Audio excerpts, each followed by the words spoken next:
and covered her breasts with the sheet. She stubbed out the cigarette and climbed from the bed. He watched as she elegantly pulled on her clothes. His face softened and he stepped towards her. "I'm sorry," he said, gently taking her into his arms. "It was a shock. Don't worry, we can sort it out. Money's no object, you know that. We'll get you the best there is." She pulled back, the words cutting into her. "I'm not getting rid of it," she said forcefully. "I already thought about that, but I can't. You know that.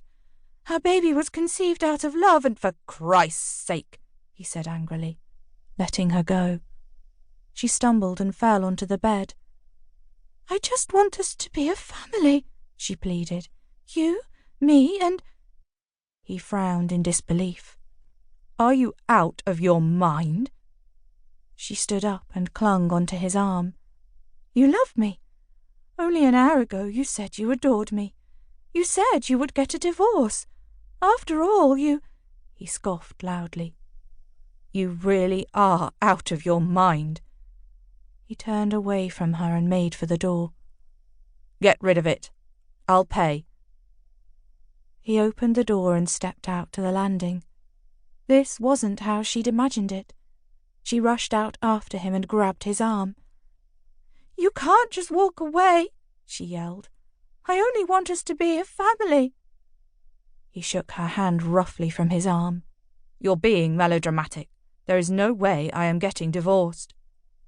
Anger engulfed her. How dare he dismiss her like this? "I'll tell her," she said menacingly. His face darkened, and for a moment she felt afraid. "Don't threaten me," he warned. "I can't get rid of it. I'm already 16 weeks. I'm surprised you didn't realize. You kept on enough about how big my tits were getting." "There's still time to get rid of it," he snarled. "We both know that. Get it sorted." "Please," she begged. "Let's just talk about it." She gripped his arm with both hands. "Stop this," he said angrily, pushing her away. "I'm running late." She stumbled and struggled to regain her balance.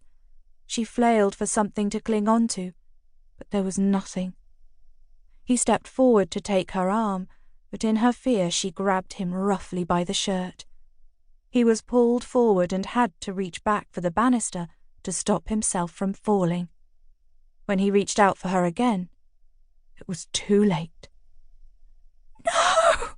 she screamed, her eyes wide with fear. He watched in horror as she bounced unmercifully down the stairs.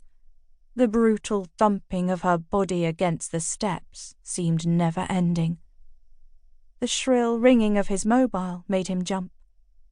He ignored it and stepped slowly down the stairs. She wasn't moving. He could see, even before he reached the bottom, that her neck was broken.